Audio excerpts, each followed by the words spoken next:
Hello and welcome to Let's Talk Diz, a show that gives you everything you need to know to help make your Disney vacation as magical as can be in just about 20 minutes. I'm your host, Jeff Coviello. With me each week is Disney Master Sandy from Easy Diz by Instant Impressions Travel Services.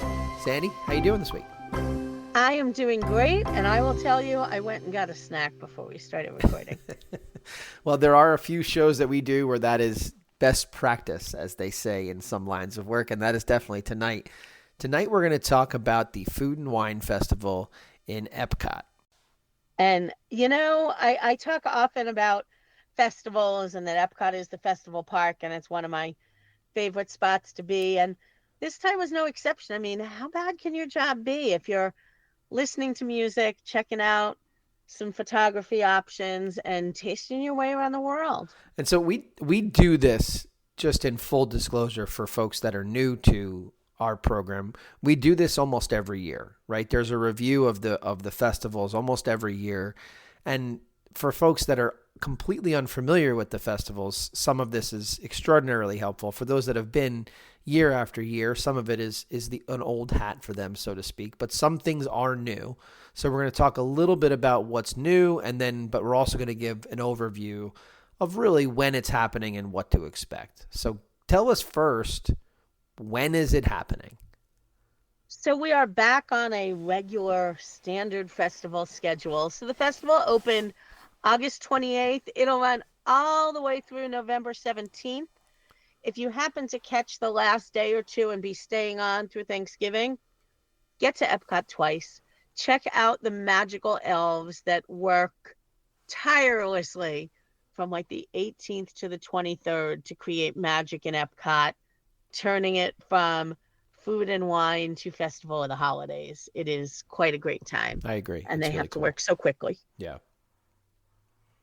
So I guess the question then begins with, what should we expect here? Like, what is new? What do we see that is worthwhile for folks that are excited to return? What will be there that they are used to? Where do you want to begin? Because there's so many things to talk about when it comes. You bet. To and festivals. I'm actually gonna go in a little bit of a different order than I normally do. We normally really focus on the food because that's what it's all about. Sure. But for those of you who go and, you know, which stands am I going to, we'll get to my favorites, I've never seen anything like one of the things. Right. But I think for those that go to this festival year after year or several festivals during the year, I'm going to hit on some of the things that are all different. And this year, the Disney PhotoPass team really worked hard to create some awesome photo opportunities beyond just the entrance photo that we all know. And they really seem to only change that like every 2 years now. Mm-hmm. Flower and Garden, they go all out on that entrance. But this year, the entrance looks pretty much just like it did last year. But they came up with all new magic shots this year. There are 7 different magic shot options. And if you're a Goofy movie fan, there is one about Goofy movie along with food and wine. There's a great one from Elemental. And I think my favorite that they came up with, of course, it's EPCOT. What else could it be but Figment? And Figment is kind of floating up in the air with his chef's hat and his apron, and he's juggling a banana and broccoli and an apple. So if you're not familiar with magic shots, you're going to do some regular photos with a photographer, and then they're going to ask you to do something, whether it's hold your hand out, palm face up, and you look silly because there's nothing in your palm, or point over there or cross your arms. And when you get the photo back, they've digitally enhanced it. Got it. And so that's where Figment comes in. One of the other things they did this year that I thought was great is there are 3 different photos that have props. Everything from a cookbook and a cutting board to a little suitcase, all about the festival. So it's neat to see kind of those things. And again, those are all going to be included with your memory maker. If you've purchased it for your whole stay, you'll get them. If not, you can take the pictures and decide after you've done them, you'll get them right in your My Disney Experience account. They'll have a watermark on them so you can see them without buying them. If you just love one or two, pay for those. Or they offer a 1-day download option. So that's great to capture some extra fun that way. Now, just give us a heads up there. When you say the magic shots and the props, is there a specific location where people should be looking for these things to really take place, or are they kind of scattered around World Showcase? They are scattered around World Showcase in the front of the park as well. They're actually scattered in all 4 parks, but we were specifically speaking for the food and wine ones. Yeah, that's really what I meant. Epcot. Yeah. Disney PhotoPass does keep a Facebook page where they show some of the new ones and give locations. But what I recommend doing is if you're stopping for PhotoPass, you'll recognize the photographers. They're easy to spot in that lime green vest that they've got. Just ask them when they finish taking the regular shots, say, do you have any magic shots? They won't tell you what they're doing, but they'll set you up and then you'll be able to see it a little while later in your My Disney Experience account. All right, cool. One of the things that we're always excited about when we travel there this time of year are the concert series. So tell us a little bit about that. All of their festivals have concerts, and I think people sometimes wonder what we're really talking about. So this year I looked over the list a little bit more carefully. This isn't like, I'm in New Jersey. We've talked that Jeff and I are here before. And in New Jersey, we're just coming to the end of summer. All summer long, any night of the week, I can go anywhere in Morris County and find a free concert. There's a Billy Joel cover band. There's this cover band. There's that cover band. Free outdoor concerts put on by Parks and Rec in every town. This is not that. This is things you'd normally pay a lot of money to. So I'll give you who I think the top 5 performers are. And these are the performers, not cover bands. Mm-hmm. So my top 5 for this year, the Beach Boys, Boyz II Men, Hanson, Smash Mouth, and Katie Tunstall. So things you'd pay good money for at an arena near you. These are free concerts. You can get to there 3 times a night, 5:30, 6:45, and 8 p.m. You can book a sit-down dining reservation that includes a concert. All that does is guarantee that you're getting in and towards the front of the theater. But every concert has a standby line. And again, it's an open air theater.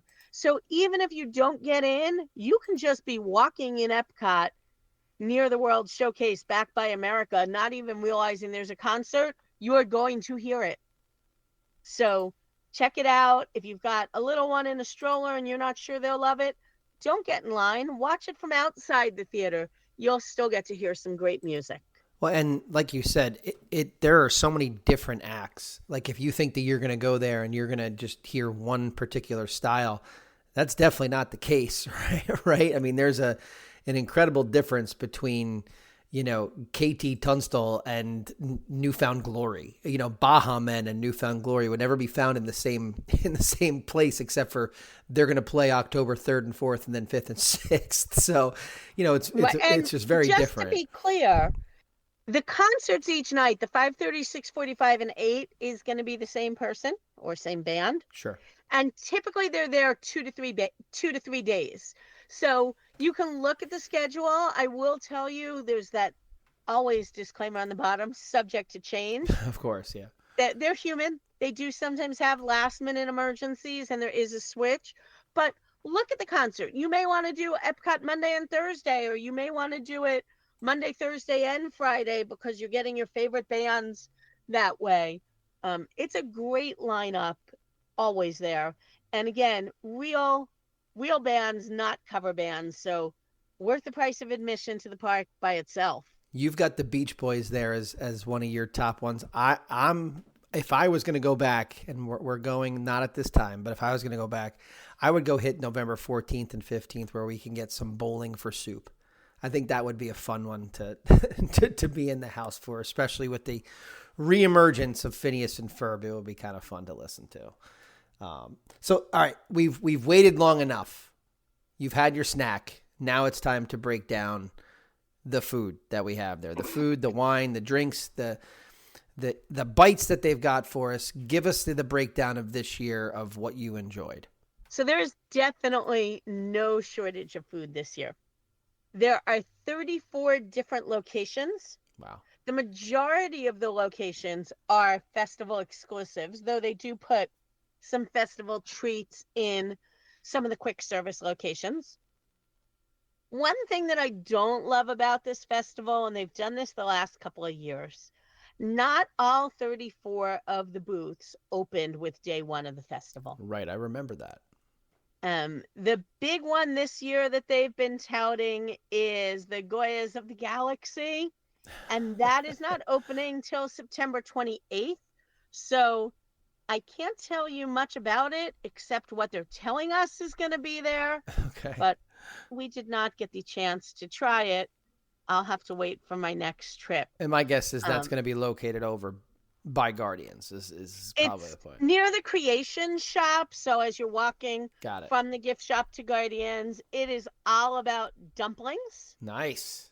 Buffalo style dumplings. I really want to try the French onion soup style dumpling and a street corn dumpling. So unique flavor combos there. Yeah, definitely. And a new beverage that's right up your alley, Jeff. It is the pineapple colada. It is white rum, Dole pineapple juice, and a sweet coconut milk. Interesting. So a little bit of a play on a Dole Whip for you there. Sure. And that's all over at the by Guardians over there by Creation. That's correct. But until then, there are 88 different food things to try this year. Okay. 35 of them are new. I did not count what I'm calling a remix on some of them. I was with my nephew one of the days that I was doing the festival, and he had from last year, his absolute favorite was over at the Earth Eats, which is kind of near Figment. They had a lemon poppy seed cake that was awesome. Yep. And when we looked at the booklet this year, the lemon poppy seed cake with the edible flower on top is still there. And it looks the same when you read the description. But they really reimagined the same cake. It's slightly different in shape and style. He gave me a whole breakdown on the old and new proportion of icing on the cake as before, but still a favorite. Got it. Okay. And in case you're worried that there isn't enough on the drink side, remember I said 88 food items, 104 drink items. So they didn't forget about the drinks. They did not forget about the drinks here. Some of them are just average beers and wines you can get all year long, but some of them are unique. And I will say I am giving my most over-the-top festival award that I have ever had to a beverage that I had to try. Okay. And it is the Remy milkshake. I'm assuming in France. I'm assuming. It's actually not in France. Okay. It's downstairs in Sunshine Seasons right outside of Soaring. Okay. What is it though? One item there in that bakery end of the fast food choices there. And this was over the top. I highly recommend sharing it. It is, the base of it is a strawberry cheesecake milkshake, which was amazing by itself. Okay. Then it's got some whipped cream. Yeah. Then instead of putting a lid on the cup, they put a sugar cookie that holds it all in. Of course. On top of the sugar cookie, they kind of made the sugar cookie into a table. And they've got one of those printed pieces of icing that you can do, like when you do custom cookies and things. Sure. So it's this beautiful little blue and white gingham check tablecloth. Sitting on your tablecloth, are you ready? Because it's a lot. Of course. There's a piece of cheese. So it looks like a wheel of Swiss cheese. It's even, it's yellow like that. It's got the indents in it and everything. But it is actually the most amazing mini cheesecake you've ever had. Okay. It's got a strawberry because I guess they had to balance it somehow. Yeah, well, you need that's fruit. You need the fruit. It's important. You needed the fruit. Yes. Then it's got a white chocolate disc with a Remy on it, Okay. and then a white chocolate but golden color Eiffel Tower. So you've got like this whole little picnic sitting on top of your sugar cookie. So now I'm starting to understand why this is a shared item, though. There's It is it's as big as I felt like it was as big as a meal. That's funny. And probably my calories for 3 days, but conveniently that wasn't Well, located anywhere, so I have no idea. correct, correct. What about your favorites? Like, what did you have that you were really enjoying? So shockingly, and I have to go hunting for something similar now that I'm home. I tried, and I'm not always a big funnel cake fan, Okay. but I was looking for something unique, and they had a huckleberry ice cream funnel cake. Huh. And it had a chocolate sauce, a blackberry brandy glaze, and of course, powdered sugar. If you had asked me last week what huckleberry tasted like, I would have told you I had no idea. Right. To me, it was almost like a black raspberry ice cream. If you've ever seen me, my family makes fun of me when I do all these festivals or new restaurants to prepare for the show. I always buy way more than one person should eat. I usually have 2 to 3 bites. I share it with whoever I'm with, and then it ends up in the garbage. So my plan had been 2 or 3 bites of the huckleberry ice cream, but I have to say, I couldn't leave that behind. It was amazing. That's the true So test. that's the funnel cake stand right by America. So Okay. definitely get in line for your huckleberry ice cream. I can't recommend it enough. What about like a savory? Anything savory that you enjoyed? So I actually went, I know most won't find this a little out of the ordinary, but it is for me. I tried the beef wagyu bowl from Japan. Nice. It was awesome. I'm proud of I you. I just want to point that out there on the show. I'm proud of you. Well, and normally, again, my family will tell you that I would sit and pick off like the pickled ginger and all the extra things because I like my stuff on the plainer side. Yeah. But I decided to try it all, and it was really great. So much so that I had it on the first day of the festival and then again on the third day of the festival. Good. Good. Um, the France Pavilion, or the France kiosk, I should say, every year is probably the longest line anywhere. Sure. Um, and again, they had these um, little kind of donuts with it was a spiced brioche with different cheese filling that was amazing. They had a beef that was amazing. But that line is usually anywhere from 30 to 45 minutes. So my pro tip is you either need to get online at France about 15 minutes before they open. And a real important thing to know about the festival booths in general is they open at 11. They do not open when EPCOT opens, even though some of them in my mind could be breakfast items. Sure. So head to France like 10:45 or about 10 to 9 right before the fireworks start.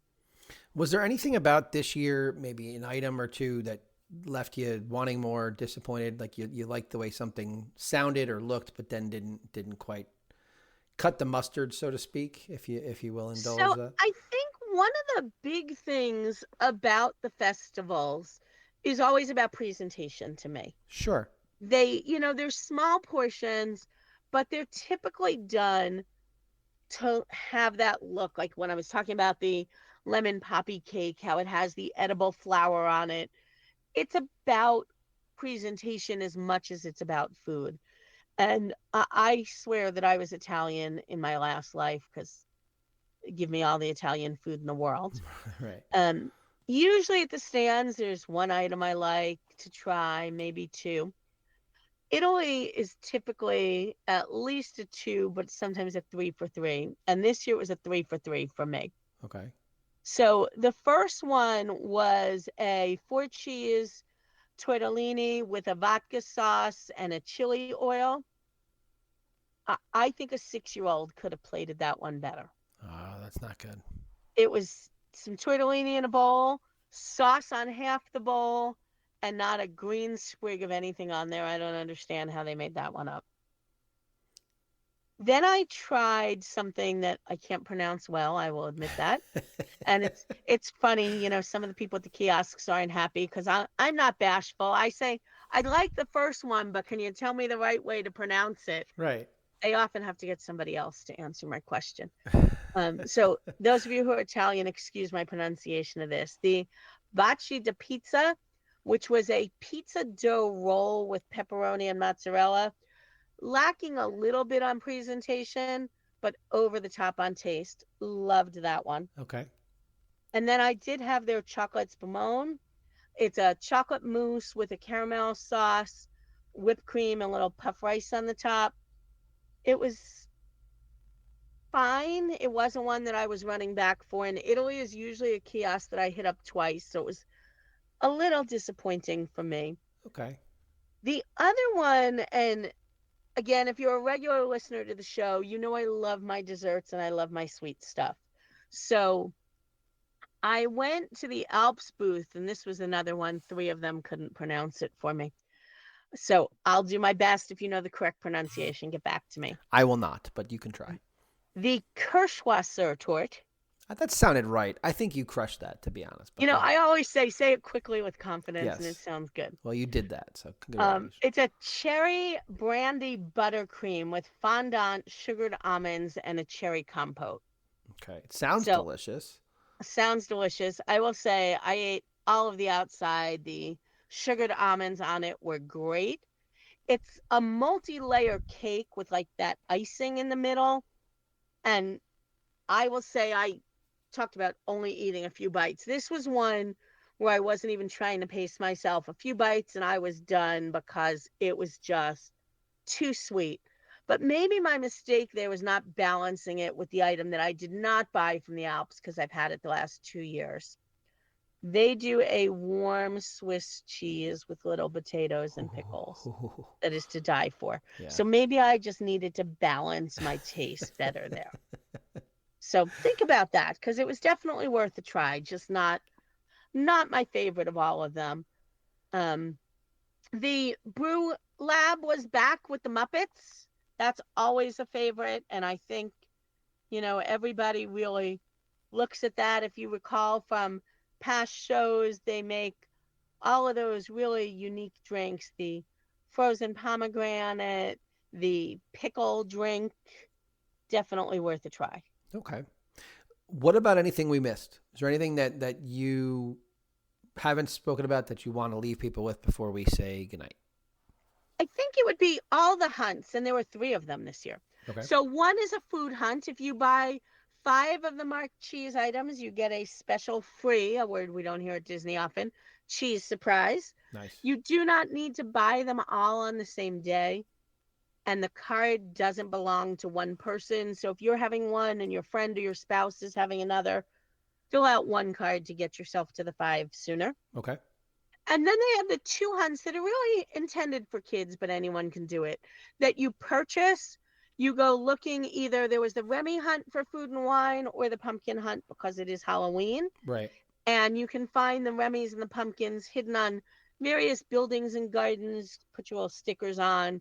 You can either go back and collect your prize if you've got a kid with you and they want to keep them engaged and feel like they did it, or because you paid, you earn the prize, you can pick it up when you purchase it.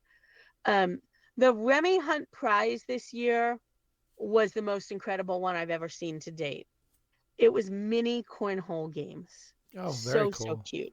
I mean, they were about 6 inches with the teeniest, tiniest little bean bags you've ever seen. So a lot of fun. And then the pumpkin one, you had a choice of 4 Disney-themed bento boxes. So perfect for back to school time. It really was well thought out prizes. So kudos to the team on that this year. Well, this is one of my favorite times a year to visit, and this festival is always a big reason why. So I love hearing about what's new every year, and it sets up my fall trip very, very nicely, gives me a chance to figure out where I'm going to go. I know that I'm definitely going to go try what we're talking about over there by Guardians, that sounds like my spot to hit up this year. So I appreciate you taking the time to go down and experiencing everything you did, eating your way and drinking your way through it, and sharing it with everybody here. And I hope you have a great week. You too. And that's a wrap this week on Let's Talk Dis. If anyone you know could benefit from this or any show, please share, have them like, and subscribe. And don't forget to reach out to the folks at Easy Diz by Instant Impressions Travel Services for any Disney destination planning. Make it a great week, and as always, keep making memories.